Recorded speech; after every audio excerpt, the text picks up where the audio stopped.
Hey, here we are. Hello, everybody. How's it going, everyone?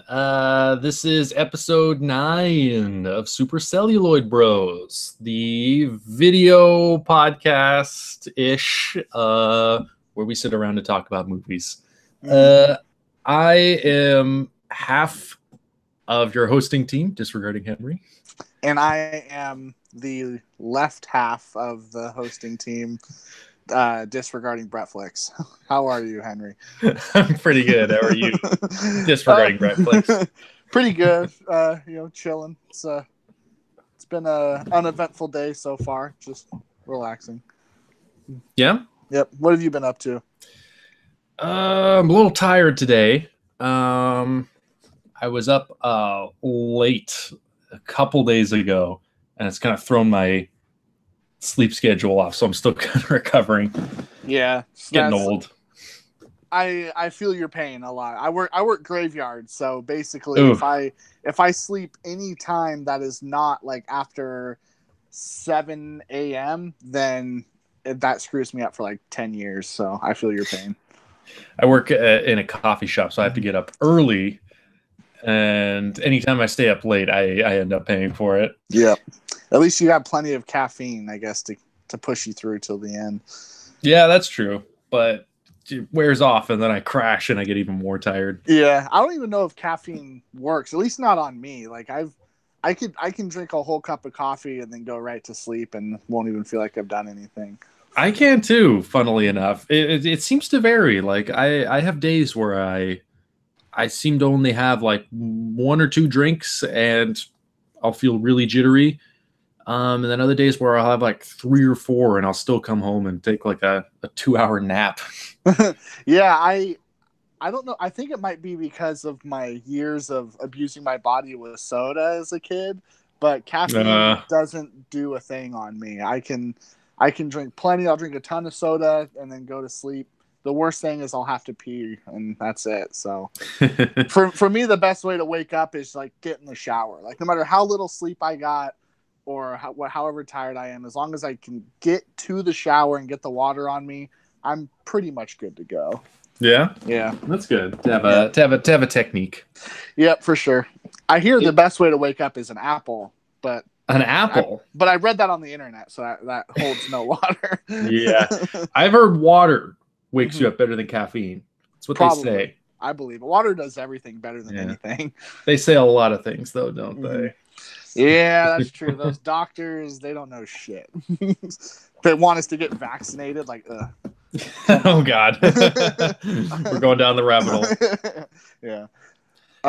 It's also kind of storming out for me right now, so I hope the internet holds up so that we can actually do this whole thing. Yeah, it's been raining, I'm assuming, because the concrete's kind of wet, but I mean I sleep through almost all of it, so I haven't seen the rain yet, but the concrete is wet, so I bet it's been raining, but it's not bad enough to where I don't think my internet's going to crap out. But no, it's okay for you.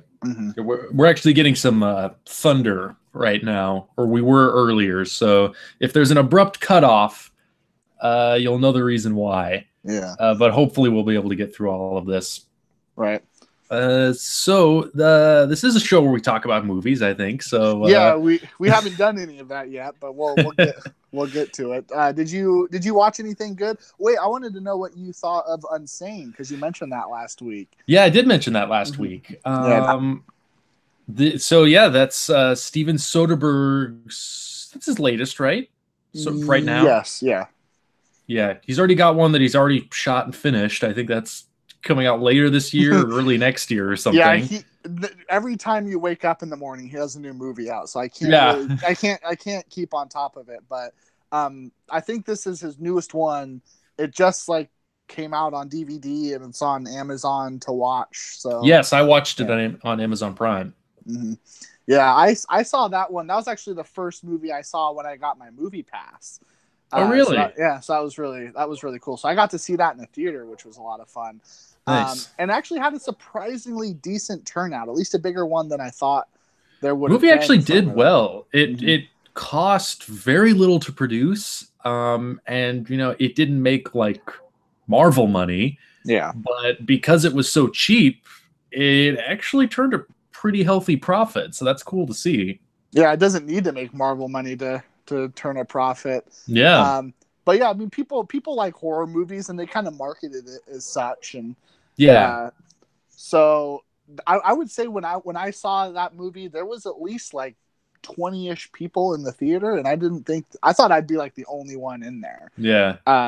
But it actually had a really good turnout. I went to go see Logan Lucky, and I was the only person in the theater for that one. Oh, really? Yeah. I saw that one in theaters too. I think my brother and I, there were maybe like half a dozen other people in there. Not a lot, but I remember other people being there. Okay, I did see it a little bit later in its theater run, to be fair, so maybe that's why. Yeah, I remember walking out of Unsane. I was like, dude, like Soderbergh's the man. I always feel that way when I see a new Soderbergh movie. I really, really liked Unsane. I did a whole video on it actually for my channel. Yeah, on your channel. Yeah, I saw that. Yeah, that was kind of when I started to do videos again. I took a really long break, almost like a whole year from doing videos. And I walked out of Unsane. I was like, now's the time to make my epic comeback for Bretflix season 2. It's going to start with Unsane. So it kind of inspired me to start doing YouTube stuff again. I liked it so much. That's good. Mm-hmm.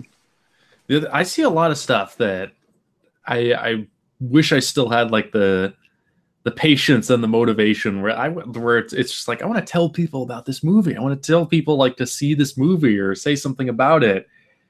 But I'm just focused on other things right now. And I just don't have it in me anymore to sit down and like try to write something out and then record it and then edit it and do everything I need to do. I wish I still did, but yeah, just YouTube is not the priority right now. I'm sorry to say. Yeah, there's only so many hours in the day.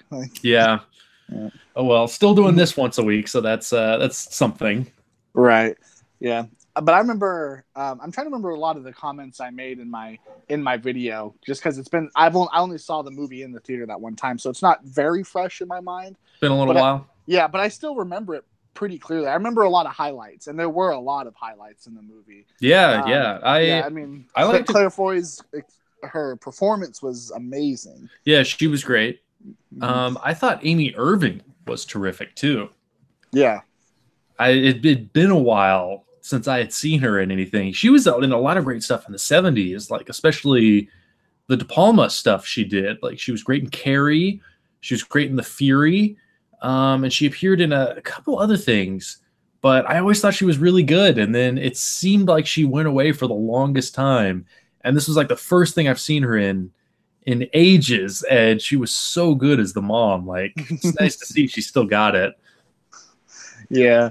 She wasn't in a whole lot of the movie too. Like I was kind of hoping to see a bit more of her, but I guess the movie had to focus on the main character, but, she was really awesome. The way she like was fighting for her daughter and stuff. I really felt her drive and her motivation, even though she didn't have a whole lot of screen time. So she's a good actress to make you remember her, even though you don't see a lot of her. It was like not a lot of quantity, but a lot of quality there. Yeah, totally. And this is for those who haven't seen the movie or who maybe haven't heard of it. Yeah, this is Steven Soderbergh's newest film. Shot completely on an iPhone. So that's kind of an interesting novelty. And basically about a woman who is being stalked, who is committed to an insane asylum against her will. And we start to wonder, what is in her head? What is real? Is she crazy or is she sane or unsane? So it's one of those ambiguous sort of thrillers. Takes a lot of surprising twists and turns. It's a movie that kind of like at first, like I'd say the first half is mostly kind of setting everything up. Second half, it starts kind of getting into a rhythm where just about every 5 or 10 minutes you're getting a new plot twist that changes things up and sends it in another direction. So it was really one that kept me guessing the whole time. I really could not predict where it was going to go. I did not know what to expect. I did not know which point of view was reliable. it really kept me guessing the whole way through and kept me interested. I think this is definitely, as far as a genre piece goes, this is one of Soderbergh's better movies, and especially the iPhone format. It has a really uncanny effect. I remember even just seeing the trailers for this in theaters, that it really stood out, because I remember seeing a whole trailer reel, and all the trailers are these big like anamorphic things that fill the screen. And then the Unsane trailer came up, and because of the iPhone format, it was kind of in this little box in the center of the screen, and that produced such a jarring effect. Like, it was so claustrophobic, like seeing this little box in the center of the screen, and the whole way he shoots it too, kind of with everything center frame, kind of like this Kubrickian symmetry almost. It was very unnerving and had a very strong effect, especially in a theater where it was like, whoa, what's this? This is kind of weird and creepy. And seeing the movie, his whole visual strategy, I think, and choosing to shoot it on an iPhone, it was really well suited to this story and kind of what it was. So I was really impressed by the results he got out of that. Yeah, I think like one of the best services that shooting it on an iPhone did was what you said, like the whole claustrophobic effect, because when someone has experienced like some sort of abuse or trauma, and they're having like PTSD, like they're really trapped in that PTSD. Oh, and that's a good point. Yeah, with the stalking aspect of the story. Yeah, I remember there were moments where like there was like extreme close-ups on Claire Foy's face, and she really is like stuck in the frame there, and she thinks she's being followed. She's looking around and stuff, but she can't see, or she thinks he's coming from here, or he might be over there, or somewhere behind her. Like, she doesn't know what's going on. Like, might be in her head too. Yeah. Mm-hmm. Yeah, exactly. So like, you really, I think it adds so much to that. Plus, like, just even the simple fact of it being on an iPhone has some, maybe I'm reading into it, but has some social commentary, because so much of our lives are lived on phones. Yeah, the invasion of privacy. Yeah, right. And there's the large sections of the movie where she's like just looking at her phone, and she's just getting message after message after message from this guy. Like, she can't escape this dude. It's because she has this phone. It's like your phone really is like an extension of yourself. And if you're on social media, you can always be found, even if you block or change numbers or whatever. Like, you're always somewhat vulnerable. I remember there's that line that police officer has when he tells her, like, don't get in photos, stay off social media. He said, from this point on, think of your phone as your enemy. Right. And, is that when Matt Damon comes in? Yeah, like Matt Damon's cameo. Yeah. Yeah. And it's true. Like, how, like, you really have to try to build a whole new life to escape that kind of thing. And even then, you can't really escape it, because that paranoia is going to follow you everywhere. Yeah, that I thought was the most effective part of the movie. It has a really interesting structure where it kind of, like most of Soderbergh's stuff, it doesn't really progress linearly. It kind of jumps around a lot. So it'll establish things, and then it'll shift perspective, and then it'll go into flashbacks, and then it'll jump back forward again. So it's a movie that, you know, isn't trying to pander to you. It's a movie that is saying, like, hey, you got to keep up with us. We're giving you the information. You got to pay attention. So it's a movie that it trusts your attention span and your intelligence, that you're actually going to be paying attention to how everything is being laid out. And this might be minor spoilers, so anybody that doesn't want to know like anything about the movie may want to stop listening. But I'll try to be vague about it, or try not to like spoil like the context of everything. But I actually thought the most effective part of the movie were the stalking aspects of getting into her, or like when you get into the flashbacks, of showing like just what a profound effect that had on her life. Like, it's only kind of like alluded to. She just says like, this guy's stalking me, and you know, she's in the asylum and she's freaking out. And so it's kind of played that's just like, she's crazy. But then once you get those flashbacks, and I'll try to keep it vague. So like, you don't know, like they could be false or whatever. Like, I don't want to spoil like any of the kind of like final conclusions of the movie. But like, once you see it all laid out of like how the stalker like attached himself to her, and how like just completely illogical the stalking is, that it's just this guy just kind of like almost like a switch flips in his head, just like, you and I are meant to be together, and there's nothing you can say that will dissuade me. Like, he's just decided that. Doesn't matter what she thinks, doesn't matter what she feels, that's what he's decided. And so that's it. And there's nothing she can do to get away.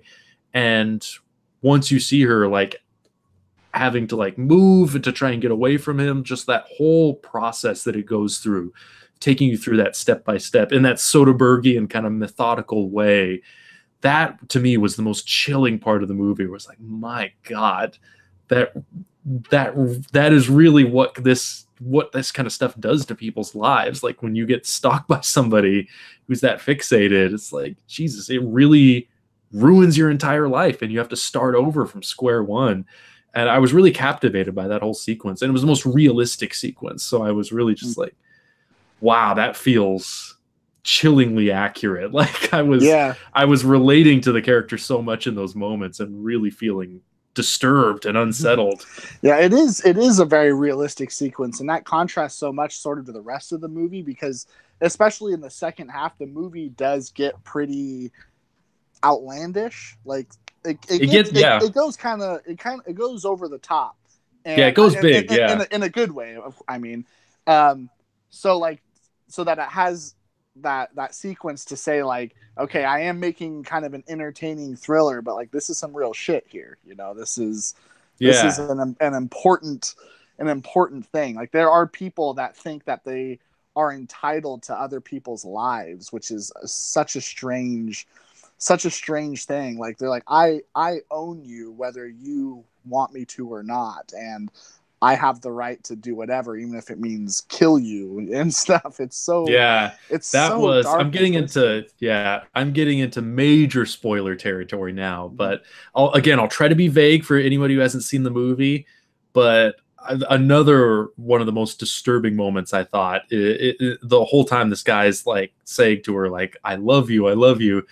To me, one of the most chilling parts is a sequence where she's unconscious and he's talking to her and he's saying, this is how I want you, just like this. And he doesn't really spell it out explicitly, but it's just like her just completely passive, just kind of like this empty vessel for him to put all of his pitiful needs onto, you know, just lying there. It's like, oh my God, this is that's so creepy.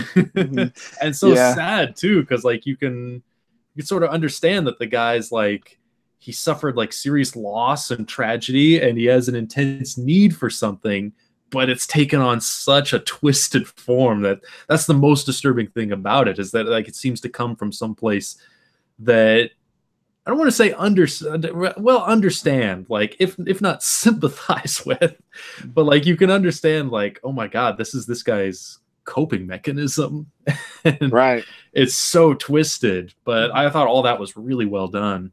Mm-hmm. And like one of the best parts of the movie too is how it's a hard movie to talk about without spoiling things. So yeah, unfortunately, yeah. So I won't say much, but she really does, by the end of the movie, take a lot of charge and control over the situation. Yeah, in really like edgy ways. Like, there are moments where she does things where you're like, wow, that is not like a typical like hero move. Like, she's really kind of having to do whatever she can to survive and kind of cross some moral boundaries. So there's really some moments where, like, again, like the movie treats its audience like adults, you know, saying like, we're not going to play by the standard rules and like keep the hero totally clean here. Like, she's going to have to get into some dirty territory in order to stay alive. And it's like, but the whole time you're with her, like, you understand what's motivating her. So it's like, whew, man, that was brutal what she just did. But like, I get it. Yeah. Survival is survival. Yeah. Yeah. Another really disturbing aspect about the movie. Mm-hmm. And it's, you can almost forgive a lot of the things that she has to do because she's forced into that position. She's not a bad person. She's just like, I have no other way out. And like, what's happening that's the thing. Yeah. What's happening to me is an injustice. So it's like, you know, I don't know, maybe not survival of the fittest, but it's like I have to do what I have to do. Yeah, that's the thing is, the movie, it so effectively like immerses you in her point of view so that you're feeling what she feels, that like when you're identifying with her that strongly, that in those moments where she does kind of veer off into some morally questionable choices, it's kind of like, whew, I don't know about that, but I don't have time to think about it because now she's here and I'm still trying to follow her and I still want her to get out. So it's like, the movie does a great job of playing with you like that and keeping that immediacy up so that you're just kind of taken along with it and you don't really have time to question it so much. Yes, there's a scene in the movie where she really like confronts her stalker. And Claire Foy is so great in that one scene. Like, she won't get an Oscar nomination, but damn it, she should. Because she has this monologue where she's just blasting the guy, and like she becomes so fearless. Her character does, and it's empowering watching that scene. I'm watching, I'm like, fuck yeah, like give it to him, I was really impressed with Unsane, and I've been really impressed with Soderbergh's movies since he decided to start making movies again. I'm really glad, because I like Logan Lucky quite a bit, and then now we have Unsane. I don't know what his next movie is going to be, but I'm excited for it. I'm glad the dude's back to making movies. Yeah, it's been really cool ever since he's returned, because he did after Behind the Candelabra, after a really prolific output, he said he was pretty much retiring. He didn't quite retire. He still kind of did some television stuff. But now he's come back to feature filmmaking. And Logan Lucky, I was very surprised by that. I thought that was such a unique movie. And that one's on Amazon Prime too. I recently rewatched that one. And man, I think that was probably one of the best movies of 2017. On second watch, like seeing how meticulously constructed it is, like knowing like kind of where all the twists are in the second half, and then watching the first half again, it's like, they mapped this out so carefully and made sure it was all, like just spotless. Every gear is in place. It's like a perfectly wound watch. And rewatching it's so funny and entertaining too. Great writing, great performances, great characters. It's really a terrific piece. And I don't think enough people saw it, so I want to really try to point people in the direction of Logan Lucky and Unsane, which I think is probably the best thriller I've seen from him so far. He's done a couple. Actually, no, Contagion I think is still my favorite. Yeah, I was saying there's Contagion and he did Haywire. They're all really good. Yeah, Haywire is more of an action film, I think. I would say Unsane is kind of in the territory of like what he did with Contagion and with something like Side Effects, where it's real like psychological thriller territory, suspense kind of stuff. I'm picking up what you're laying down. Like it's a bit more horrifying. Like Haywire is definitely like fun action. Yeah, very very genre type film. Yeah, and another really underrated one as well. I also want to try to get more people to see Haywire, which I thought was such a terrific action movie. Yeah. As Side Effects, I wasn't a huge fan of. Yeah, that one's it's good. I like that one quite a bit, but I wasn't really like all giddy about it like I was the other ones. Yeah, Side Effects I thought had some interesting stuff in it, but I didn't think it was one of his stronger movies. But like that whole chunk of films he did before his retirement, like Behind the Candelabra is terrific. Contagion I think is my favorite movie that he's ever done. And like even going back further, like to stuff like the Ocean's movies, which are still so good. And so for Hollywood, like big movies like that, they're so innovative and experimental, and just he's doing things in those movies that you would see no other director do in a movie like that. And stuff like Out of Sight and Sex, Lies, and Videotape, and King of the Hill, which just got released through the Criterion Collection, not the cartoon. There's a movie called King of the Hill. Yeah, him and Mike Judge or whatever. Yeah. Yeah, King of the Hill's That's a really good one. Kind of a sad, sweet little movie though. I've only seen that one time. I do have the Criterion of it, but I haven't got around to watching it yet. That's one I want to pick up. Yeah, it's good, and it comes with the underneath, so you gotta have that. Oh, that's right. I forgot about that. One of his worst movies. Yeah. But yeah, his whole body of work is really impressive. He's also one who's never like had like droughts. You know, he's been pretty consistently good. Every once in a while, he'll release like a single movie I'm not a big fan of, like The Underneath or The Good German. Remember that one? Not really, but yeah, I don't either, and that's why like it's not. Yeah, that's why it's not very good. Yeah, but he's made a ton of really excellent movies. Like I remember, like I love Traffic and Solaris, and I love the Ocean's movies and Out of Sight, and The Informant and Contagion. Oh God, I just rewatched The Informant on Netflix. That is such a good movie. Again, another one. Che is awesome. Yeah, Che's good. Che, I'm not a huge fan of. I think Che's a little, well, overlong. It is long, yeah. But it does have some really great stuff in it. The Informant, like rewatching that one, I had such a good time with that one. It is such a bizarre movie. It is so strange. Like, and the whole way it approaches its subject of the most unreliable narrator probably in movie history, and the whole way it plays with you and plays with your expectations as an audience member, it's so creative and it's so funny. Just like I'd totally forgotten like how funny Matt Damon's narration is in that movie, where when all this stuff with like the FBI and whatever it was, like price fixing or like the whole scandal where he's like informing for the FBI, all this big stuff is going down, and like his narration every time it comes in, it's like, do you know they have vending machines in Japan where you can buy used girls' panties? Who said that was okay? Or when he's like, I brushed my teeth in the shower while the conditioner is sitting in to save time. Yeah, it's stuff like that. It's like, why are you telling me this? Yeah, it's like, what is going on in this movie? Oh, and Matt Damon's so good, and like all the comedians that like are playing serious roles like around Matt Damon, it's so good. Soderbergh's done so many terrific films. I feel like he doesn't get enough credit. He really is like, I think I would agree with you, one of the most consistently great filmmakers working right now. And thank God he's working again, because we're just continuing to get really interesting stuff from him. Yeah, I still haven't seen Kafka. I want to see that.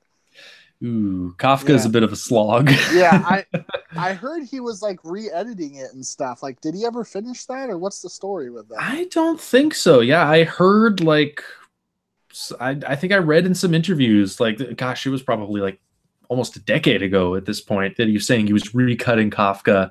I don't know what happened with that. I don't know if he tried to post it on his website or what, but that seems to have basically gone away as far as I'm aware. So I don't know what happened with that. And the movie is still not really available as far as I'm aware. I think I found it on YouTube and watched it there. But yeah, Kafka has become sort of a forgotten movie at this point. It's not really available out there. Yeah. Oh, another really good one was Aaron Brockovich. Oh yeah, that's a really good one too. I'm sure we could probably keep digging out more if we thought about it. Bubble. Oh man, I love Bubble. Magic Mike. Who doesn't love Magic Mike? Yeah. Who doesn't love shirtless McConaughey? Yeah. So many G strings. Oh man, not enough in my opinion. But yeah, so pretty much anything he's done is going to be at least interesting, because even The Underneath I think is an interesting movie, if not a very successful one. Yeah, I would agree with you. Yeah, like the way he color timed all the film stock. Yeah, like how he structures it, and again he plays around with the narrative a lot, and he'll use the weird color time film stock stuff to like put you in different places in the story. Yeah, like this is the past, this is the present. Yeah, he does visual signifiers. But it's like it's a thriller and also like a movie about a guy trying to reconnect with like his wife or something, or maybe a girlfriend. Very, very strange movie. I just don't feel like it all is very cohesive. Like it doesn't come together, and I can't connect with it at all, but yeah, it's a cold movie. It's a really cold movie. That would be I would say the fatal flaw in it is there's interesting stylistic stuff going on that he would reuse on later movies, but just more successfully. Like the underneath is just too much of a cold like exercise, whereas like something like Out of Sight is like it's got style and humor, and like you get engaged with that movie. Right. So do you want to throw a movie out there? Or yes. I've got more. I've been watching quite a bit of stuff. So yeah, I have one that I saw that I really really liked, but man, it weirded me out. I saw Moonrise Kingdom for the first time. Oh, really? For the first time? Yeah. And it's what I've always meant to see because I love Wes Anderson. I just haven't got around to seeing it, and it was, man, that movie was strange. And there was a scene in that movie that really made me uncomfortable, and I remember watching, I was kind of like, I don't. It's when the two kids are like kissing for the first time and they're in their underwear. And the boy gets a boner and she's like, oh, I can feel it, but I like it. And he's like, oh, you can touch my chest now. I'm like, you guys are 12. I don't need to be I see what you mean. Yeah. But it was also just so sweet and genuine as well. So like, so even though it was strange for me to watch, I could appreciate just kind of the honesty of that scene too, because it's not trying to be 12, exploitative. Like, exactly. Like I remember being 12 and like having my first serious girlfriend, and neither of us knew what we were doing, but we were just like trying things, and we would like do something. Like I'd put my hand here, and she'd be like, "Okay, I guess it's there," and I'm like, "Yeah, I don't know how I'm supposed to feel right now, but okay." So like, I really liked how honest that particular scene was. But I really liked that movie a lot. Like it's kind of what you expect from Wes Anderson from the opening sequence of where it's in the house, like the camera's like going down the hallway, showing like this family and what they're doing. Like it all felt very kind of by the books, Wes Anderson, sort of formulaic in a way. And because of that, I sort of had a hard time getting into it. But then he's so specific that almost at this point it's kind of like, all right, we get it. You're Wes Anderson. Yeah, like that was kind of a barrier I had to get over. But then once the story got started and the 12-year-old boy and the girl were able to like get away, and they're setting up camps, and they're reading, she's reading a book to him. Like when it got into all that stuff, I really got into the movie. So I'd say like maybe the first quarter of it I was struggling, but the last 3 quarters, I thought it was excellent. And it's not a movie I hear a lot of people talk about when they talk about Wes Anderson. It's usually Grand Budapest Hotel or which that actually Isle of Dogs just came out. I haven't seen that one yet, but I actually still have not seen Grand Budapest Hotel. I haven't seen that one either. You haven't? Okay. Yeah.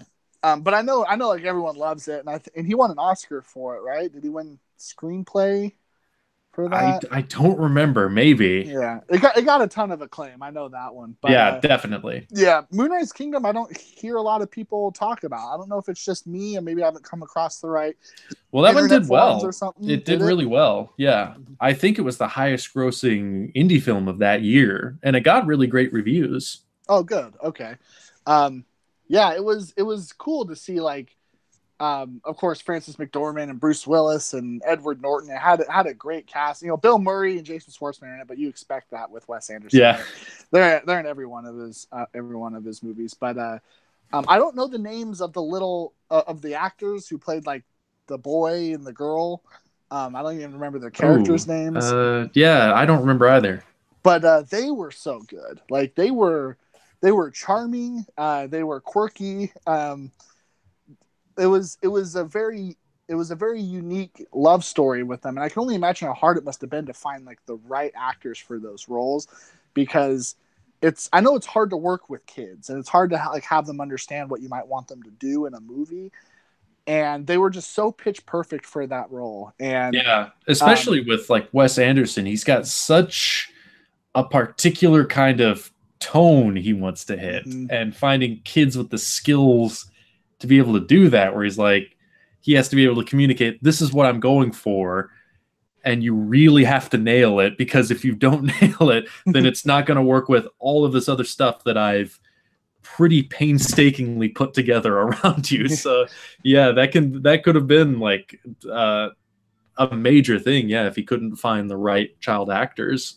Yeah, and I'm sure it was a lot of hard work to find the right ones, but it paid off because the movie it's about a romance, and it has a lot of crazy things that happen. I mean, two little kids running away, having a whole island of Boy Scouts and police chasing them, and they do crazy things. They even like stab another little kid, like a dog gets shot with an arrow. A kid gets struck by lightning. I mean, it's kind of a bigger than life movie in a way. Yeah, and it's appropriate that Anderson has like been moving more into like stop motion and stuff like that, because a lot of his more recent movies have almost been like live action animation in certain ways. They are very, very stylized and very cartoony in a certain kind of way. Yeah, I think that this movie wouldn't have worked if you didn't have little actors that were so good to sell you like the romance that they're having in the movie. Because I think if you don't buy their romance, you pretty much won't buy anything or give a shit about anything that's going to happen in the movie. But you know, I was on board with them, and I wanted them to succeed. I wanted them to get away, and they even got married and stuff. Like, and I was so happy to see all that happen. And so there's a scene where the dude gets struck by lightning, and in any other movie, I would have been like, that's a little too crazy. That doesn't work for me. But like, because of Wes Anderson's style, how masterful he is, like how well he's able to create a certain tone, and how well the actors are able to help Anderson create that tone with their performances. Like, I was able to buy things like that happening, which is so weird. I mean, Anderson is so great at making me accept a lot of these things as reality, you know? Like, yeah. Even in Fantastic Mr. Fox, when little foxes are having kind of an all-out war with humans throwing bombs at each other, like it's so over the top and crazy, but I'm along for the ride because it's so well crafted. Yeah, that's the thing. He's such a master stylist that he's able to find a way somehow to make it work. And there really is, like, he's one of those few filmmakers you can safely say there is nobody else even remotely like him. Or there are people that try to imitate him, but what he does, it is so specific and it is so unique that he's one of those filmmakers you can instantly identify one of his movies, like from just a single shot. Like, you know immediately when you're watching a Wes Anderson movie, and there's really nobody else, even trying to imitate his style, there's really nobody else that could really recreate whatever it is that he's doing. Mm-hmm. He's a total original in that sense. And he's been one that's taken me a long time to warm up to. I think most every film of his I've seen, I've not liked my first time seeing it. But then I come back to it, and then I start noticing things, and I start seeing like how complex the characters are and how deep the themes are. Where like I think most of the time I kind of dismiss them as like just kind of a surface style thing. But then I come back and I start discovering the layers, and I start realizing like, wow, he's actually a lot smarter than I gave him credit for. And then I keep watching the movies, and now he's one that I've finally like really warmed up to. And I agree, he totally is like a master, like one of the most original and one of the most visionary filmmakers I think that has ever been. But like you said, there are still points, like, I don't know, where if he's just so good that like it's almost annoying. Yeah. Like, Felix was watching Grand Budapest Hotel the other day, and I was like, oh, I've never seen this. I should sit down and watch it. And like, it started, and it's like that same thing. It's like, fuck this guy. It's like, we get it. You're Wes Anderson. No Yeah. one cares. So that's just something I have to get over every time. It's like, how does he do it? Yeah. His camera work is so meticulous. Yeah. I mean, that opening sequence in Moonrise Kingdom, where it's in the house, like, it's basically like the camera like goes down a hallway, and in one shot, like, you're introduced to the girl and her brothers and stuff, and like kind of what their routine is, about how like she reads as they listen to records. And the camera will like dolly down a hallway and then stop, and it stops at like this doorway. And when you look at the edges of the frame, like, it's just so perfectly composed. Like the doorway is exactly like on both sides, the same distance away from the edge of the frame. Yeah, it's on perfectly both, like, symmetrical. Everywhere. Yeah. I mean, that has to be very, very difficult to pull off. And like, things always happen kind of in the center of his frames. Like when Edward Norton comes out of his tent and he's, doing his kind of daily morning check on all of his Boy Scouts, like it's the same way. They have to stop in very specific spots. The camera has to be in a very specific spot. They have to say their lines in a way. All the timing has to be just right. Yeah, that's even the other thing. Like, even beyond the camera, like the dialogue has such a specific rhythm to it. The colors are obviously so carefully chosen. Like, even just down to things like costumes and props and set design. Like, he's somebody that with each movie, like, he creates an entire world. He doesn't just make a movie. He really creates a whole world up there on screen. And it's really amazing to see, like, so amazing to the point, like, it gets a little irritating. You just wonder where it all comes from. And yeah, you just know there's like, if I wanted to try and like do a Wes Anderson, like if I want to do like a Scorsese like type of movie, like, I would have lots of tracking shots and I would have moments of quick montage. It's like, there are things like you feel like you could steal from other filmmakers, and Wes Anderson's just like, there's nothing you can take from him. It's like, it's all his. Like, there's no way to reproduce that. Yeah. I mean, cause it all is so, it's like every one of his shots and everything that he has in his movies, like his costumes and stuff, seems like it's so clearly tailored to be a part of that movie. Yeah. So if you were to try to lift say you're doing a tracking shot through a nightclub, everyone's going to be like, oh yeah, like Goodfellas and stuff. But if you try to rip something off of Wes Anderson, like, I just don't think people would quite get the reference, because all of his stuff is very specific to him and to like that one movie he used it for. I wouldn't even know how to begin to make a Wes Anderson like movie, I guess, because he's not like other filmmakers. Like, there's not a whole lot to really base it off of, I guess. I don't know. I want to go back and rewatch Moonrise Kingdom. It's been so long since I've seen it, and there's a lot I don't remember about it. There are certain beats I remember about it, and certain like gags that I recall, like the treehouse that's like on the giant tree. Yeah. It's such a weird thing too. Like, there's a tree house up in the big tree, and Edward Norton's like, don't you think that's kind of dangerous? And it's like, why? It's like, because someone could fall. And he goes, oh, and just moves on to the next thing. It's so funny. I can't really explain like why I find that hilarious, but it just is. And in just a Wes Anderson timing, way. Yeah. I get, maybe that's it. Just because it fits, because it has that rhythm to it. I'm able to find humor in it somehow. Yeah. Mm-hmm. I'm gonna throw one at you now. Okay. The next movie. All right, let's hear it. Have you heard of the movie How to Talk to Girls at Parties? I've heard of it, but I haven't seen it. Okay, I watched that one last week. Mm-hmm. How was it? It was okay. Like mediocre. Well, the first half I really liked. The second half I was a little disappointed by. This is the newest movie from John Cameron Mitchell, who I'm a big fan of.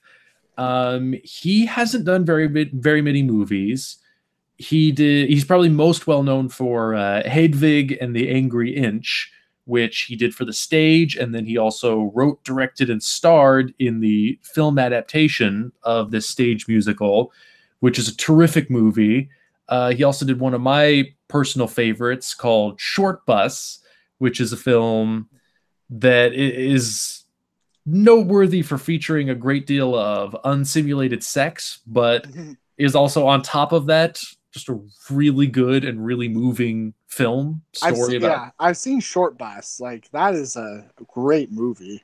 Yeah, I think it's a great movie too. And I think, unfortunately, a lot of people just get focused too much on just the surface of that film. Just the fact that there's a lot of sex in it and a lot of stuff like that. When it's like, there's really great storytelling in here. There's amazing characters and really deep, profound things being said about intimacy and relationships. I think that's, one of the best movies I've ever seen. And then he did a movie called Rabbit Hole with Nicole Kidman, which was more of a straightforward drama, but was also very good. And that was in 2010. And then he didn't do anything for 8 years. And now finally, his fourth movie, How to Talk to Girls at Parties, has come out. And this is based on a short story by Neil Gaiman, and has kind of an outrageous concept. It's about these punk kids in 1970s England that stumble upon this group of aliens who have kind of like come to Earth as tourists, and one of the punk kids falls in love with one of the alien girls played by Elle Fanning. And so it's just kind of about them falling in love and then kind of going around England. I think it's London that it takes place in. I might be wrong about that, but it's just kind of about him showing her Earth life and the two of them like learning about each other. And it's just about young people falling in love and first love and those kind of sweet, touching emotions. And I can see what he was going for in this movie, which is to take something kind of like a crazy, outlandish concept, like punk rocker falls in love with alien girl. It's like, okay, I think he does what he's done really successfly in his first two movies, like Hedwig and the Angry Inch. It's about a transgender rock star that, in that movie, it's got all these crazy musical numbers, and it's very big, and it's very campy, and it's very outrageous. And in the second half, it starts to turn much more serious, and it starts delving into like Hedwig's relationships and his troubles with intimacy and all of these very kind of like hard-hitting moments of drama, very poignant moments. And Short Bus, I think, is the same way. Like, that's a movie that opens with a man performing autofellatio and like orgasming in his own face, and like that's a hell of a way to start a movie. That's kind of like, that's gonna hook you. Yeah, and then you go from that. The first half, which is really all just kind of about like just throwing all kinds of sex at you and just making you go, whoa, wow, this is insane. And it's very funny, and it's very flamboyant and outrageous. And then in the second half, it starts to turn more serious, and it starts turning the drama around on you, and it starts digging beneath the surfaces of the characters, and starts revealing a lot of vulnerability and a lot of pain and a lot of fragility, and you start getting really moved by it and really drawn into it. He tries to do the same thing in How to Talk to Girls at Parties, and I didn't think it worked this time, unfortunately. I'm sorry to say. I'm a big fan of his work, and I still enjoyed this movie. The first half especially, which is big and bold and stylish and crazy and campy. He doesn't really go for realism at all. It's not a movie that tries to imagine, like, what would aliens really be like if they came to Earth? It goes for a total, like, Ken Russell camp sci-fi portrayal. Yeah, and it's totally crazy. Lots of leather and colored lights and things like that. So it's not really taking itself very seriously. And I was really enjoying that. And the two lead actors, I forget the name of the actor that plays the punk kid, but he's really good. Elle Fanning is always really good, and the two of them have really great chemistry. The scenes with the two of them hanging out and talking and you're seeing like the two, like you're seeing like the culture clash happening of like things she doesn't understand about life on Earth, things that he doesn't understand about life where she comes from, but there's still like this emotional connection between them. It's really sweet and it's really well done, and the two actors are so good in those scenes. And it's when the humor starts to drain away and he starts trying to going in, he starts trying to pull out the drama and the vulnerability out of that, as he's done in his other movies, that like it starts to drag and it starts kind of being like, all right, I'm losing interest a little bit. There's still moments like where it really starts to work and that something really moving happens. But it didn't quite come together for me. Like it felt like it was stretching the material a little too much. When it was playing for camp and playing for laughs and playing for sweetness, it's like, okay, great. But then once it started trying to get more serious and started trying to get more complex and deep, it's just like, nah, I don't think it works with this particular story. I don't think this material really supported that. I'm sorry to say. Is it because like just the concept is too campy in and of itself, so you have a hard time taking it serious? Or I guess just at a certain point, like it just doesn't really hold together. Like when it's not taking itself seriously, you don't really question so much about like the aliens or like how they're here or why they're here. And then once it does start trying to delve into that and it does start trying to ask questions, about love and about life and about mortality, then at a certain point you just start going like, this doesn't really make a lot of sense. And it just doesn't really seem to support itself under that kind of scrutiny. When it's just kind of moving by everything and not really trying to be serious at all, then it's like, okay, I like this, I can accept this.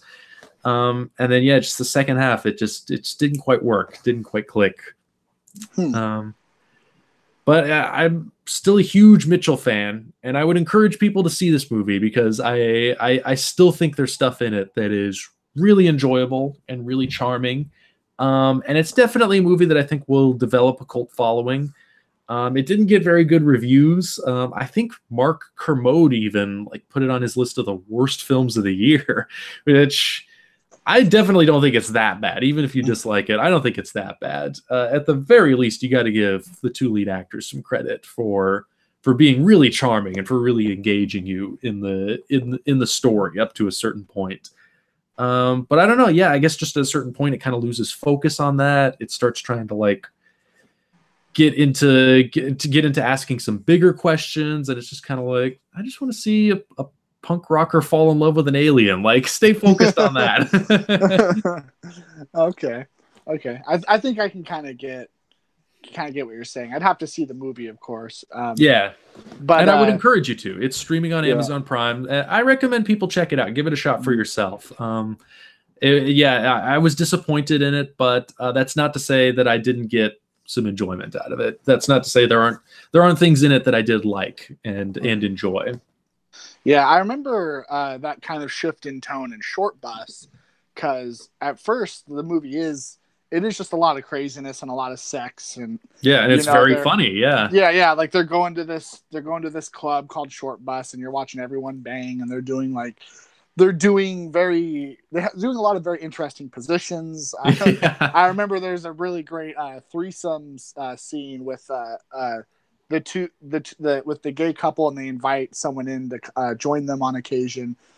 But then like it kind of gets into what's happening beneath all of that. I remember that there's the marriage therapist, or maybe she's like a sex therapist. She's some sort of therapist, but and then then you kind of find out that she is having a lot of intimacy problems herself, and she's never had an orgasm before, and all this stuff. Like, she loves her partner, but he doesn't quite satisfy her, and all, and like it does start to dig beneath like the fun and stuff that everyone's having, and you see like threesomes are fun, but there's also something there's just more going on inside everyone when they're a part of threesomes. So there's something really vulnerable underneath it. Right. Yeah. So I think all that stuff worked because it was still very much connected to the more entertaining first half of the movie. I don't know. Is that something that was kind of an issue with the one you're talking about? Maybe just felt kind of disconnected from everything else, or the second half felt like he was just kind of trying to force something. I like watching the movie and thinking like, okay, this is just about, some young people that fall in love, and one of them just happens to be an alien, and I was really enjoying that. But then it started getting into this much larger thing of her trying to rebel against her society and trying to break the rules. And then it just got a little too locked in, like with her going up against, all of the kind of like authority figures from her place, her planet. And then it kind of develops into something else where it's like, I don't remember exactly. I kind of lost interest by this point, but like, was it like two different movies almost? A little bit, yeah. And it was kind of like that they were actually like multiple races of aliens, and that there was something, they had this whole complicated thing about how they reproduce. And then she even vanishes from the movie for a large chunk of time, and you're just following the male character, and it's kind of like, where'd she go? Like, this isn't as interesting. Like, it felt like it was trying to kind of force a lot of larger issues on it, when what really was making it work was just that little story about the two of them.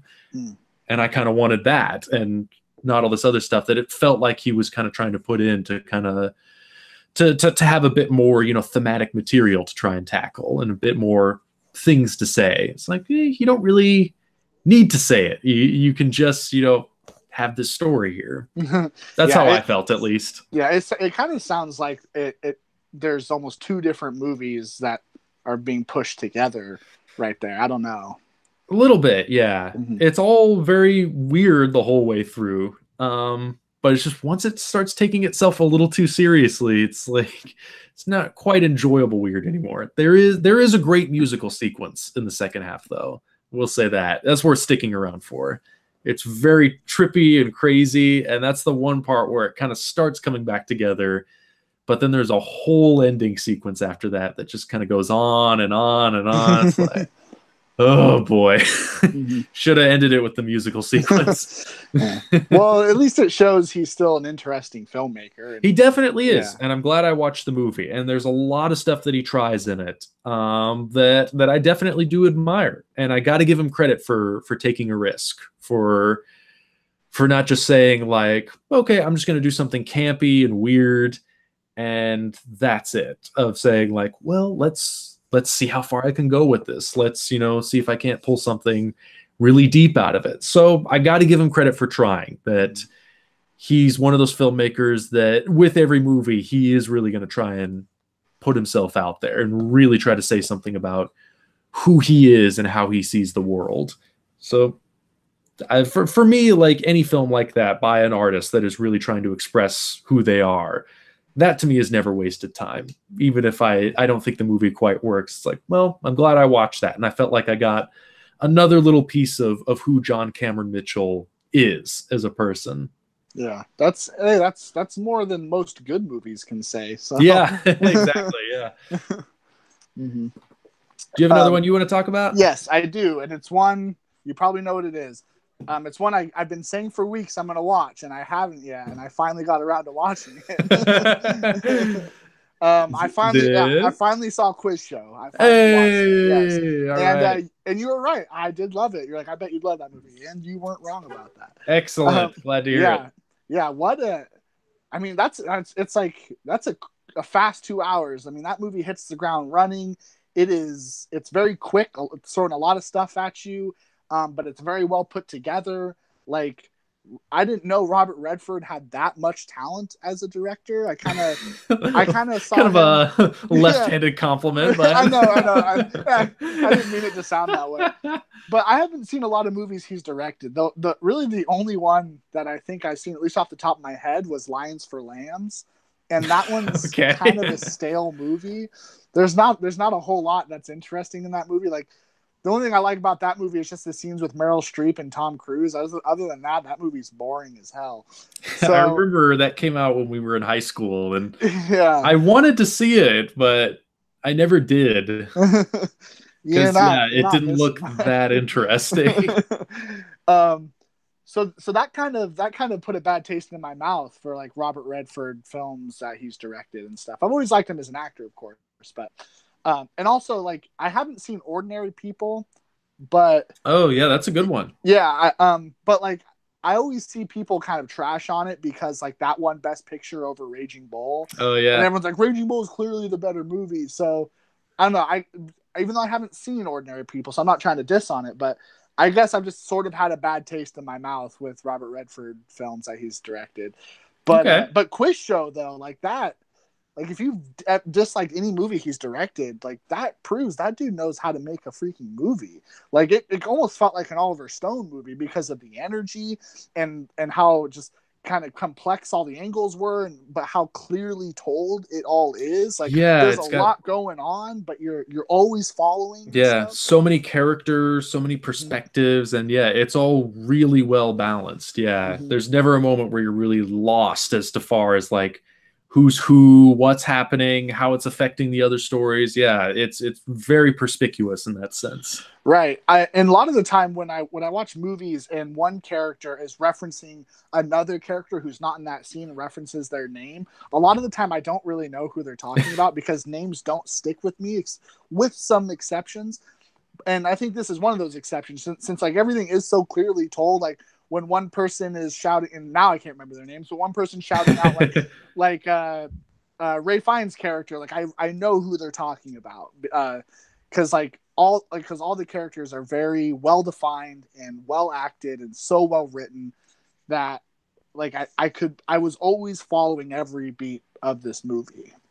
Yeah, and this for anybody who hasn't seen it, it's on Netflix. It's definitely worth a watch. It's based on a true story of quiz show scandal that happened in The late 50s. late 50s, yeah, of a trivia quiz show Right. that it turned out the results were being fixed, and they were kind of like deciding the winners in advance and like pre-planning the questions, and it's kind of all about what kind of led up to that, the investigation that broke that open, and kind of like the aftermath of that. And it really goes into like kind of how the media is manipulated in certain ways, and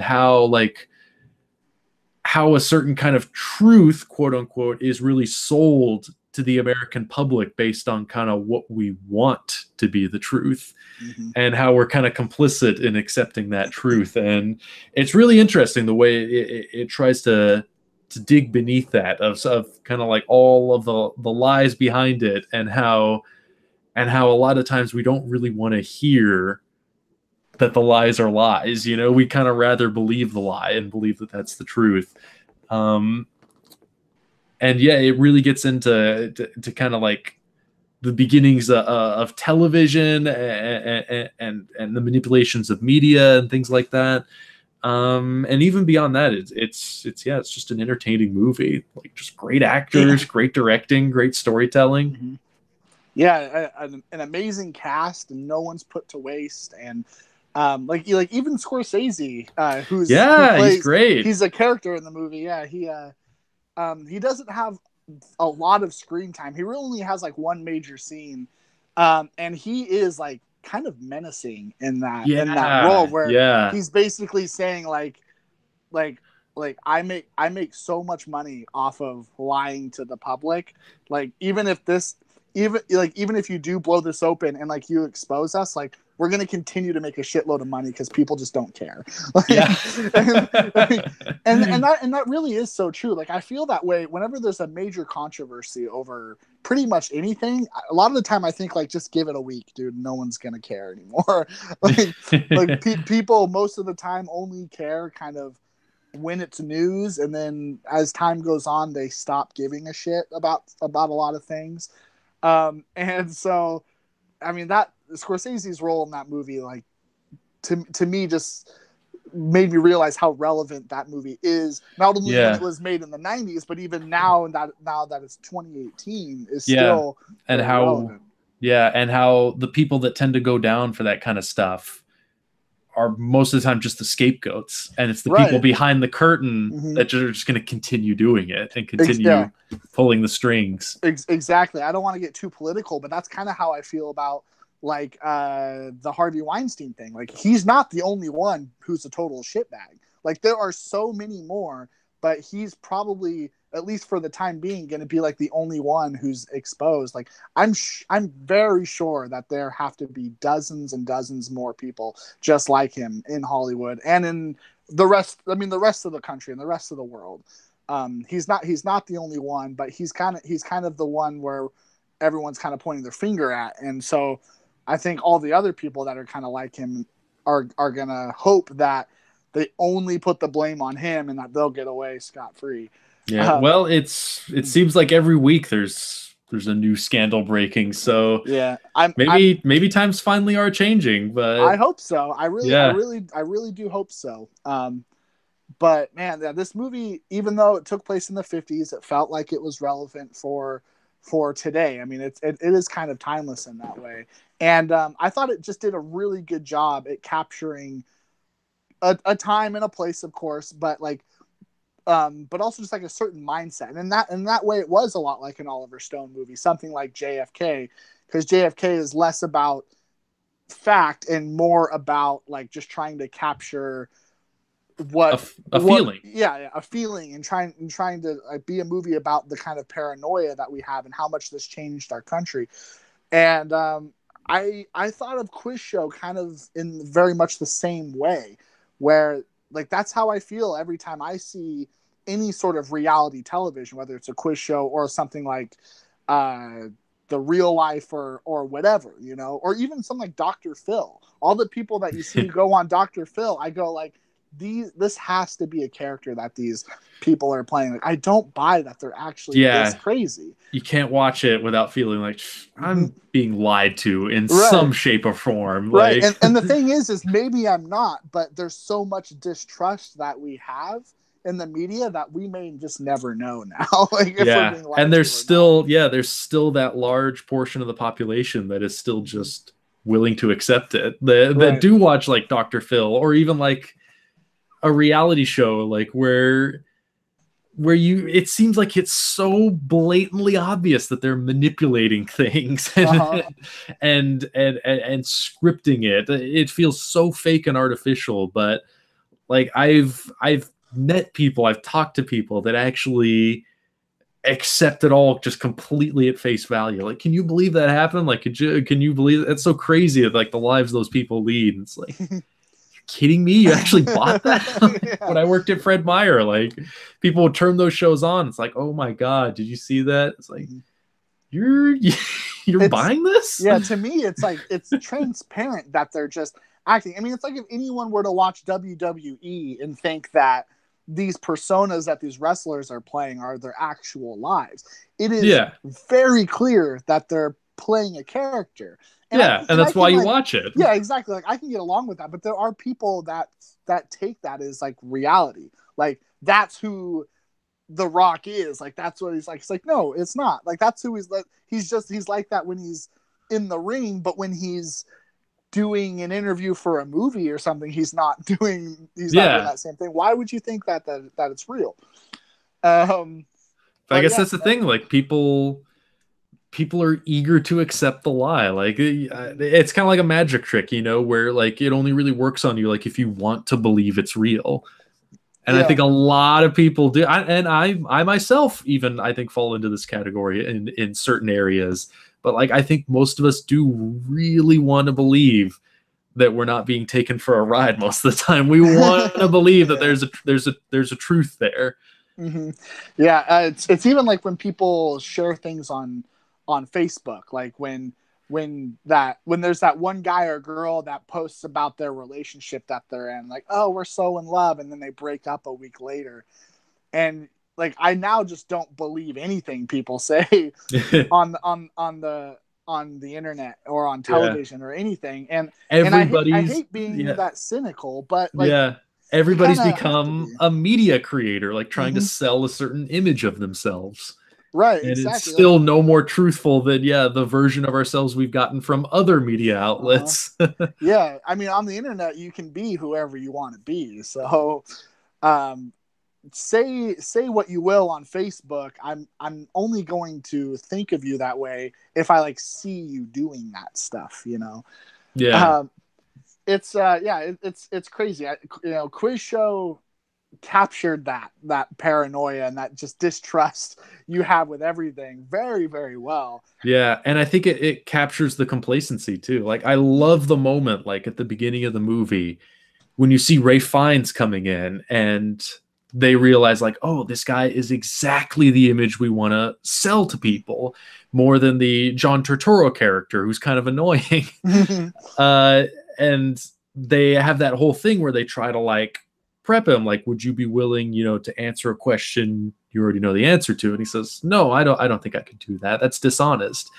And then he gets on the show and they ask him the question he already knows the answer to, and he has that moment. It's like, what do I do? What do I do? And he answers. He plays along. He plays ball. And it's like, oh my God, that's all of us, That's how many of us could say, like, in that moment, that we wouldn't also play along. When there's the potential of all that fame and money, like you're seduced by it. And I remember a great moment was in that same scene, but just a few beats earlier, when like John Turturro has to answer that question, because they say, like, okay, you need to throw the next show because someone else is going to be the new champ. And so when they ask him the question that he's told to answer wrong, like, there's that moment. It's a long moment too. And I remember thinking, like, this is such a great thriller moment, because I don't know what's going to happen. And I wasn't able to guess whether or not he was going to do it. I should have been able to in retrospect, because obviously Ralph Fiennes was going to take over, but whatever. Like, I remember thinking, like, is he going to say it? Is he going to say it wrong? Because he knows the answer. Like, what's he going to do? And it was so fascinating, just because there would have been repercussions that you would have felt throughout the rest of the movie, no matter what he said in that moment. So the movie also just works as a fantastic thriller sometimes. And nobody's ever pointing a gun at one another.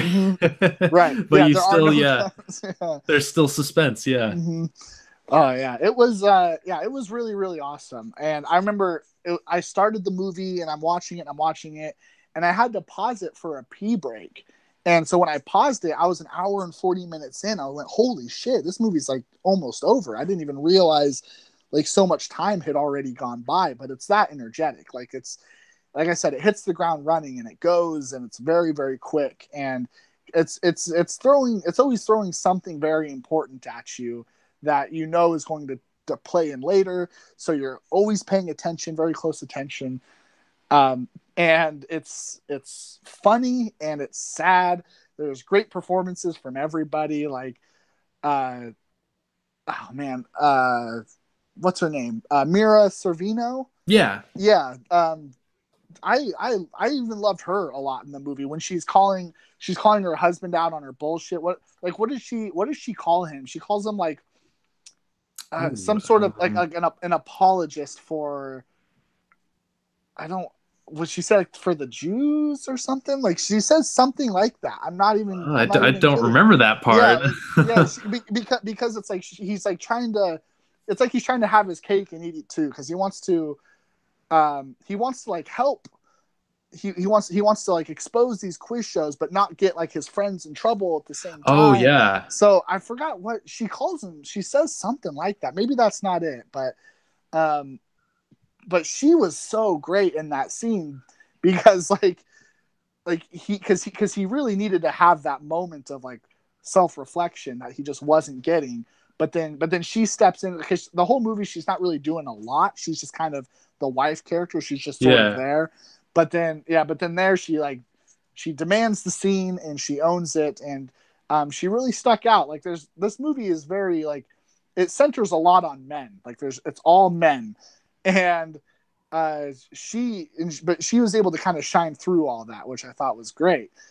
And there was like, I don't know, there wasn't a whole lot of other characters, like not a lot of support, like there were some supporting characters, but everyone felt major because of how important they were to how the movie played out. Like, yeah, they get their little moment. Yeah. Mm-hmm. Yeah. Mira Sorvino was so great. Mm-hmm. And I always used to wonder that, actually, not to get back on Weinstein or anything. I don't want to I don't want to dwell entirely on that. But I always wondered for the longest time, because like she did so many great movies, like all throughout the 90s. She was in stuff like Mighty Aphrodite, which she won an Oscar for, and like Quiz Show and Mimic, the Guillermo del Toro movie, which I think is really underrated. And she was always so good. And then there, at a certain point, it seemed like she vanished and was no longer in movies. And I always wondered, like, what the hell happened? How did she just suddenly stop getting work? And now, like, all the Weinstein stuff has come out that like it's basically because of him. Like he started like trashing her reputation and made it so she couldn't get work. And it's like, oh, that makes sense, because like it definitely wasn't because of her. Yeah. She was such a terrific actress. It's like it's because someone was sabotaging her. I'm glad I finally have that explanation. Right. What is she up to now? Like, is she even acting still, or is she just? She is still acting, but I think it's mostly in like straight to DVD stuff. I want to say, and like TV stuff. I can't think of the last thing I saw her in, but it's such a tragedy because she's so talented, and I'm sure, yeah, if she didn't have a creep like that, you know, trying to take her down, that she would have done a lot of other really great movies, given a lot of other really great performances. Yeah, I can't even think of a whole lot of movies that she's been in because, I mean, she got shut out just like that.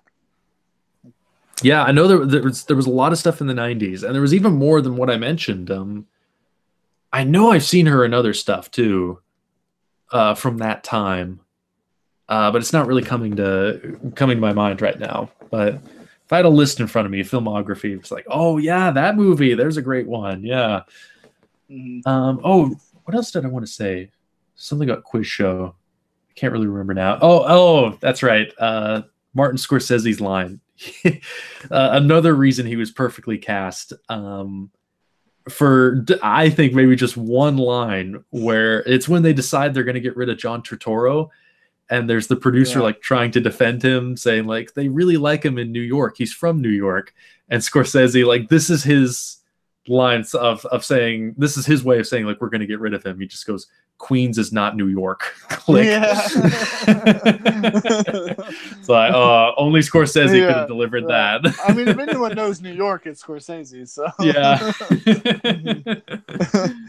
Yeah, I remember. I think he's the one who had that line that was really chilling, where when he's talking to David Paymer and he's all, he's like, "You're a producer, produce." Oh, and yeah. He's like, all right, I know what you're saying. I got you. Yeah. Like at first I thought that meant like John Turturro was going to get assassinated. I thought that's what was going to happen.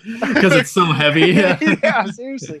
And also the next time you see him, John Turturro's getting out of like a taxi or something because he's showing up home.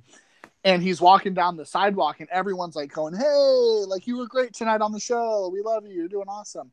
And I don't know what it is, but it's just something about how, like, the way it was shot, like the camera that's following him, it's kind of at a low angle. Like, I thought that it was setting him up to where he's like going to get to his front door, then someone was going to come up behind him with a gun and just shoot him right there and take off down the sidewalk. I'm like, dude, this is it. He's going to get shot right here. Like, I know it. But then when he made it into the house, I went, oh, okay, maybe he's not going to get produced. He's not just going to get killed. Yeah, they'll just ask him to throw the whole show. And it was really insulting when they made him throw the show for like such an easy question too, because they asked, the question was like, what movie won Best Pictures at the Oscars like 2 years before that point? Yeah, and it was that movie Marty, and he's just like, dude, I don't know much about movies, but even I know that the movie's Marty. Like, give me a hard question. Like, he was totally willing to throw the whole show. But he just wanted a question that was like worthy of him, basically. Yeah. I don't know why didn't they just give him a harder question or say like what won Best Picture like 20 years before that? Like, why? because it was because of the drama. They wanted the hubris. Like, no, can you? They have that little moment where he says, like, no, it's the drama. Like, if you lose on such an easy question, like that'll be a thing that like people will remember and talk about. We'll get great ratings off of that. So, like, again, it's all manipulated. I just wanted them to have the dignity. I mean, I kind of get it because all the people watching the program are gonna be saying like, it was Marty. Like, say it. It was Marty. I know what it was. You see like people during that whole sequence, like Marty, and like you see like it actually works. Like everyone gets so drawn to their television sets in that moment. Oh man, yeah, that was a really great movie. I'd love to see more movies that Redford is directed. I'd love to see Ordinary People. I don't know of a whole lot of other ones he's done. I'm not sure how prolific of a filmmaker he's been in his time. I don't think he's done too many. Lines for Lambs. Yeah, there's that. He did The Conspirator, starring Shia LaBeouf, and I always remember going into Video and More and seeing the DVD for that on the shelf, and it had Shia LaBeouf and like there was like Abraham Lincoln on it, and I'm always like, I should get that. Like Robert Redford's the man, but I'm like, but man, Lines for Lambs kind of sucks. I'll pass. I know he's done other stuff, but again, just not coming to me in this moment, unfortunately. Yeah. Talented dude, though. Is he going to direct? Or he just said he was going to retire as an actor, right? Yeah. Apparently, he is planning on retiring. I think after his new movie that he has coming out. I don't know if he has anything else that he's signed on for, but yeah, he said the plan is to retire pretty soon. Mm-hmm. But I'm really excited for the new one he's acting in, the new David Lowery movie, The Old Man and the Gun. That looks really good. I'm excited for that. David Lowery, was he the one who did Ghost Story? Yes. Oh, okay, cool. I didn't know he had a new movie coming out already. Yeah. I'm really excited for that now. It's got Robert Redford. Does it also have Casey Affleck and? It does. Well, that's no surprise. Yeah, it's got I forget everybody that's in it, but I know Casey Affleck, and Robert Redford and Sissy Spacek. Wow, no Rooney Mara though, not this time. I don't believe so. I don't think she's in it. I know there's a couple other people. I think Keith Carradine is in it. Hey. Yeah, which I love. Keith Carradine. Love me some Keith Carradine. Yeah. Thieves Like Us. That's a great movie. Yeah, man. Like Thieves Like Us, Nashville. Mm-hmm. What was the other Altman one he did? Thieves Like Us, Nashville, and there was one other, and I cannot friggin' think of it right now. Oh, McCabe and Mrs. Miller. Oh, okay. Like his most popular one. Wait a minute. Was that him? Well, I know Warren Beatty was in McCabe and Miss Miller. Yeah, I'm pretty sure Keith Carradine had like a supporting role in that one. Now that I think about it, I might be wrong. It's been a little while since I've seen it, but either way, Nashville and Thieves Like Us, that's still enough. Yeah, great actor though. He's the man. Yeah. I've always felt he was really underrated. Mm-hmm. Yeah, A Ghost Story has been like one of my favorite movies like so far of this decade. And I haven't seen it yet. You haven't? It's so good. I don't know how much you'd like it, but I know I just loved it. I thought it was amazing. Super ambitious, really emotional. Like it's kind of a tearjerker, but it also gets into like things like life and time and how it folds in on itself. It's a crazy movie, but it's so damn good. It's kind of like a shorter Tree of Life, sort of, in a way. That's kind of that's kind of the way I see it. And I did see Ain't Them Bodies Saints. And that one, I saw that one. Yeah, that one's pretty good. And I have not seen Peach Dragon because I have not seen that one either. I think he did that. I'm assuming Casey Affleck played the dragon. You might be right. I'm not certain. I don't know. My niece told me that it wasn't very good. Aww. But yeah, Ghost Story is so great. So I didn't know that he already had another movie coming up, and it has Robert Redford and Sissy Spacek. Like Sissy Spacek's like one of my favorites of all time, so I'm always down for that. Yeah, I'm pretty excited for it, and it looks like he shot it all on film, and he really went for like a kind of a retro like 70s aesthetic on it. It looks really cool. It almost looks like straight out of the new Hollywood or something. So I'm really excited for that one. What's it called again? The Old Man and the Gun. Oh, okay. Is it Western-ish or? It's in like the mid 20th century. It's apparently based on a true story of like this 70-year-old man that became like a professional bank robber for a time. Oh, whoa. Yeah. That's cool. So it's got kind of a true crime story, but it's done in this very like kind of lighthearted comedic fashion. Mm-hmm. So it looks really interesting the way the tone that it's going for, of kind of going for breezy entertainment off of this concept.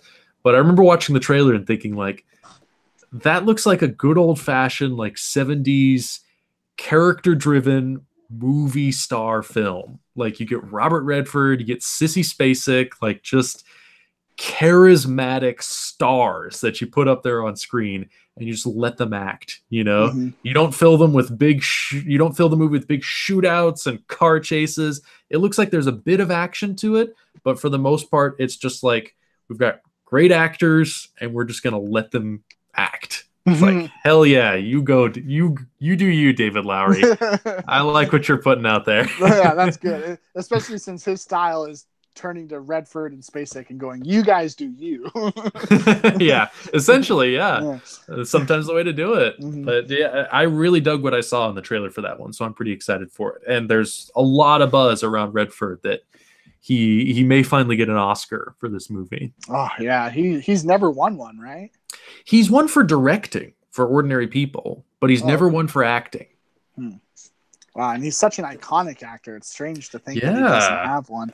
I thought that they were gonna give him one for All Is Lost, just kind of like a career Oscar. Yeah. Yeah. Thanks for all the amazing movies. Mm-hmm. Yeah, I think McConaughey won that year instead. Oh, you may be right. Yeah, I'm not sure if I'm getting my years mixed up, but it was something like that. Yeah, he didn't win. Long story short. Yeah, it's amazing the icons that never won, like Stanley Kubrick or Alfred Hitchcock or Orson Welles. Mm-hmm. It's amazing the list of non-Academy Award winners. Yeah, like, wait, some of them got like honorary ones, but that's a big deal, but it's not like one they deserve. I guess it's basically the award that says like, sorry for the mistake. Yeah. I think we also mentioned in another episode how Spike Lee, I think, has won an honorary Oscar, but not like an Oscar. Yeah, never. Well, he's been nominated for screenplay Oscars, right? But he's never been nominated for directing, which is insane. Right. I would love to see. I hope he does, and I'd love to see Redford direct. I don't know. I'm not sure if the last movie he directed was the Conspirator movie, but that was several years ago. I want to say like maybe around 2011, 2012. Not sure. I do not know. So, but I can't help you there. I'm sorry. Yeah, but if if he was able to make Quiz Show, then I think he needs to direct a hell of a lot more. Yeah, I want to see more of his stuff. I've always been curious. I'd love to at least give it a shot. Right. Stuff like Lions for Lambs, like at least to say like, well, I tried, even if I don't like it.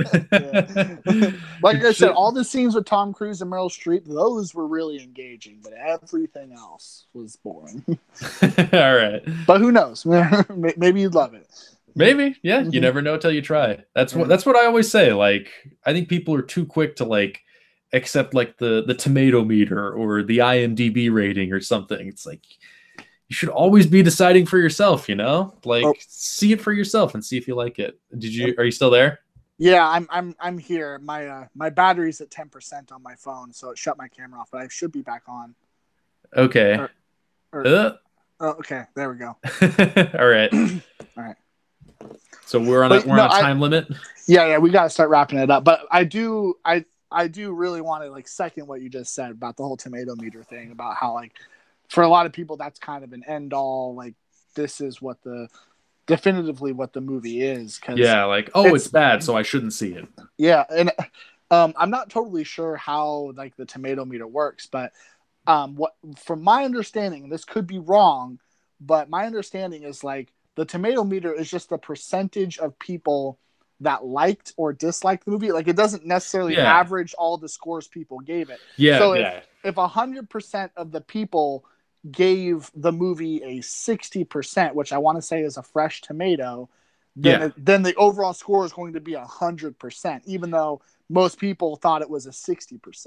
Yeah, I think that's even how if people just thought like, it's not great, but it's okay, it's passable. If everybody gives it like a passable rating, yeah, it'll get 100%. It'll be like, oh, this must be the best movie ever made. Like it can be, misleading in that sense. I think if you take it with a grain of salt, just know like this is just, generally people liked a movie. Like if you just look at it that way, then the tomato meter can actually be of somewhat valuable, maybe. Yeah, it can be a useful tool. Right. But I found that like oh, go ahead. I found that most of my favorite movies have like a 50% on the tomato meter, which doesn't mean they're bad. It just means that only 50% of people like them and 50% didn't, which is not necessarily a bad thing. It just means it's a movie that inspires extreme reactions. It's a polarizing film. Doesn't mean it's a bad film. Exactly. And even like the snippets of the reviews that you can get from that website. So like when you go to a page and you scroll down and you see like the top critics and like what they said about it, it'll have a quote from the review that they wrote for the movie on there. And it doesn't like give you really an idea at all of what the critics thought of it. Like, maybe it'll sort of sum everything up, but I mean, there's so much more to a review than a single sentence. So, and like a lot of the people, the way they review movies is they try to make a pun somehow, like on the title of the movie. Like, think of I don't know. To mention a ghost story, someone's whole review that you would see on there might be a stupid pun, something like, "Man, this definitely it's a snooze story." Yeah, stupid stuff like that. Like, what does that doesn't really tell me a whole lot. I mean, you might say like you thought it was boring, but like your review will just have a lot more meat to it than that. So like you need just to do a bit more research into a movie than just like checking the movie's page on Rotten Tomatoes before you can decide whether or not like you would want to see it. Yeah, and it's not really a criticism necessarily. Like to say a movie's boring like is obviously subjective, but like to say like a movie is slow, for instance, that's not necessarily a criticism. Like that can just be an observation. Yeah. And like even if you do say like a movie is boring, it's like that doesn't really mean much unless you try to do something towards saying like why you think it's boring. Yeah. And somebody might completely disagree with that. Like I think it's boring, because this movie focuses entirely on this story when I wanted it to focus on that story. Whereas somebody else might watch it and say like, oh, this movie's really interesting because it focuses on this story instead of this story. So, right. I mean, that's the thing you got to keep in mind is, that it's entirely subjective. And the thing about art is that everybody should be seeing, experiencing, and deciding for themselves, and then having a conversation. Exactly. Yeah. Yeah. I mean, yeah, because calling a movie slow doesn't mean anything, because that can be such a strength. So, like, even if one person means a slow pace as a criticism, like that, you could still see that as a strength. Because, like, a ghost story, I could see anyone calling that movie very slow. And I agree, it is very slow, but that is what was the thing I loved about that movie. And I could see anyone hating the movie for the same reason. Yeah, or Hereditary. What? Yeah, exactly. It's too slow. Mm-hmm. It's like, yeah, I like that. Yep. Okay. Do you mind if I try and like throw one or two more movies in there before we sign off? Do you have the battery? If you can do it quick, I have 7%. So okay. Yeah. Well, I did want to mention at least one. I watched this movie called The Sunset Limited on Amazon Prime. Have you heard of this? I have not heard of that one.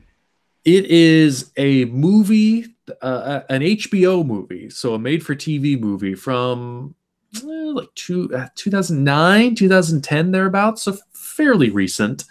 It was directed by Tommy Lee Jones. Yeah, based on a play by Cormac McCarthy.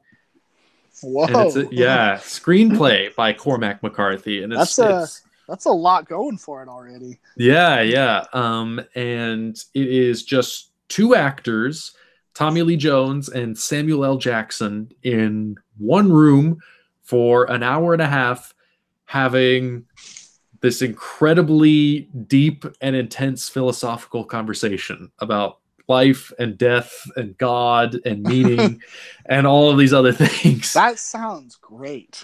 Yes, I really liked it.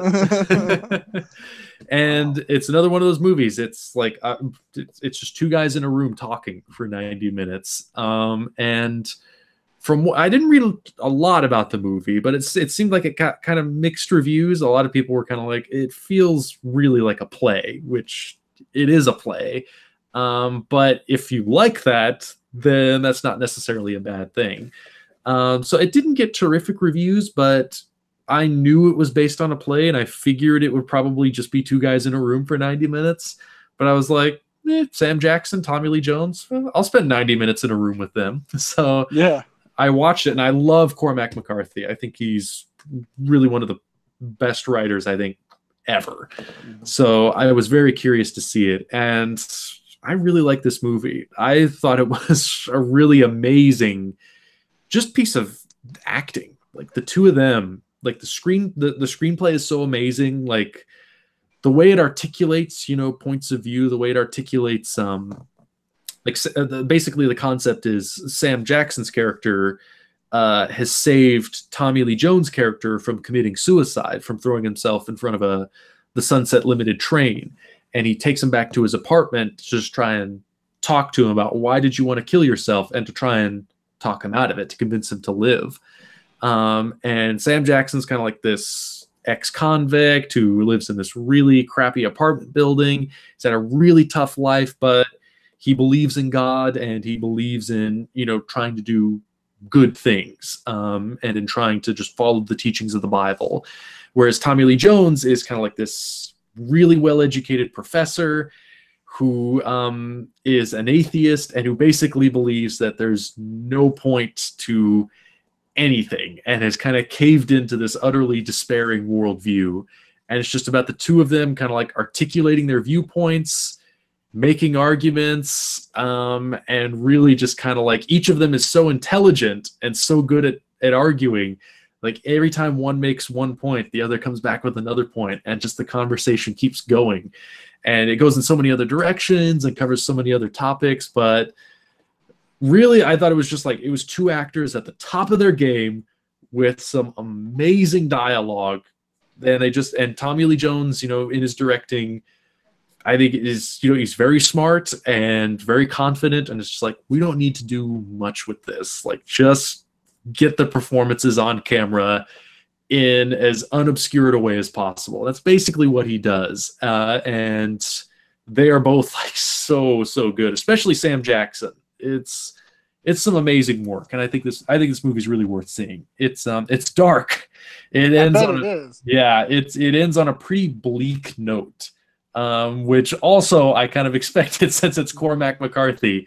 He's not a guy that typically has happy endings to his stuff, so I kind of expected that it would end up somewhere kind of bleak, and it did. To be warned for any potential viewers out there. And I may not necessarily agree with kind of the place it ends up. I'm a bit more hopeful than that. But movies are not necessarily about my point of view. And this movie was about Cormac McCarthy's point of view, and he did a hell of a good job articulating that point of view. And I was really affected by the movie. I thought it was just, I keep coming back to the performances, but man, they did some great work in that movie. I think that's what makes it worth seeing. Yeah, I haven't seen Samuel L. Jackson in a role where he just kind of sits and talks. He's usually doing something a bit more animated. He's walking around. He's very loud, kind of kind of characters that he does. He's eating Big Kahuna Burger and then shooting guys. Yeah, exactly. Or he's hanging out with superheroes, like, or he's on the radio. That's the double truth, Ruth. You know, stuff like that. Getting eaten by sharks. Yeah, what he does best. So it sounds like it's kind of an unexpected role to see him in. That sounds very interesting. There's definitely those Sam Jackson moments where he goes really big. And I think that's what most people think of when they think of Sam Jackson. They think of this very big actor. Mm-hmm. But he's also somebody that can play low key and subtle as well. And it's actually part of the character. And I really stressed how dark this movie was, but it is also very funny. Like, the characters are so well written. There are times where just things about the personalities kind of clash, and it's not necessarily like heavy philosophical views. It's just like little points of view on things where they kind of like have a little kind of like petty argument over something. And it's kind of like, it's just funny that they get distracted from the main conversation about to focus on this other thing. And it kind of veers off into humor for a second. And there's those moments, where Sam Jackson his character will exaggerate something to make a point and kind of annoy the Tommy Lee Jones character. So there are those moments, but then especially like in the last like 5-10 minutes, all of that kind of strips away and it gets really intense, and Jackson has to really convey some very deep, distressing emotions. And he does it in a way where he's not, gesturing and yelling and doing anything that you think about when you think about Sam Jackson. He's just playing this guy that is being very devastated, by things that he's hearing and things that he's kind of realizing. And the whole way he plays it just with his face and his body and just kind of being very still and quiet. It's like, it's really magnificent acting. And I think really shows that if you just think he can only yell and do big things, like, you're dead wrong. Like, just watch this movie. He can do the complete opposite of that equally well. Yeah. Yeah. Tommy Lee Jones, he sounds kind of perfect for a role like that, especially with something like Cormac McCarthy, just because he was so great in No Country for Old Men. Yeah, totally. Mm-hmm. He knows how to do McCarthy. Yeah, totally. And I've been kind of on a kick lately of watching Tommy Lee Jones interviews.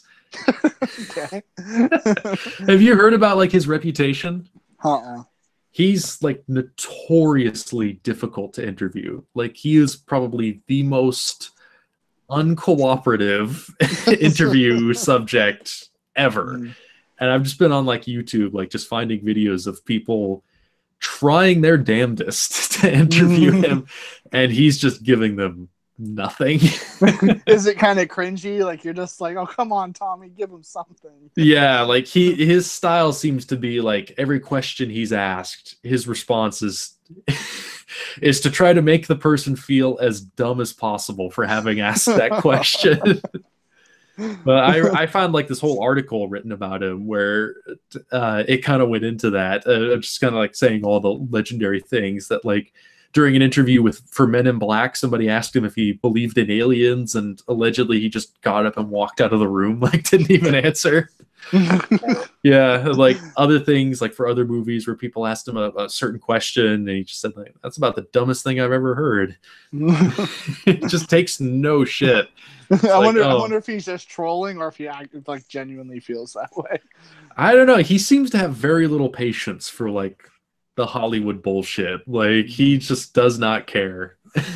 He seems to only be there to just do the job and then move on. Yes. And then people want to grill him on all this stuff. She's like, I don't know. I don't care. It's just a movie. Get over it. Yeah. I watched an interview he did for Men in Black 3, and like, oh my God, it's so painful, but it's so funny. I wonder why he even agrees to do interviews. He's probably contractually obligated to. Especially for something like Men in Black 3. I'm sure they put that in the contract. But like, I saw this thing he did like with this young like interviewer, like working for a website, and he's like asking him questions like, if you could go back in time and talk to your younger self, like what advice would you give your younger self? And he's like, I don't know. Then like the guy will ask him like, what's the difference between you and this character you play? It seems like you bring a lot of yourself to Agent K. So like where does Agent K stop and you begin? It's like, well, Agent K is a fictional character in a movie and I'm a real person. That's the difference. Like, oh man. That's so great. Yeah. He goes for the throat. Yeah. I'd love to get like just roasted by Tommy Lee Jones. That'd be such an honor. Gotta get a job for like a newspaper or something. Like, Yeah. I gotta cover Men in Black 4. Yeah, please give me this job. It's like good because no one else wants to do it. No one wants to talk to Lee Jones, right? How much battery do you have left? I'm at 2%. Okay, well, let's get the hell out of here then. Yeah.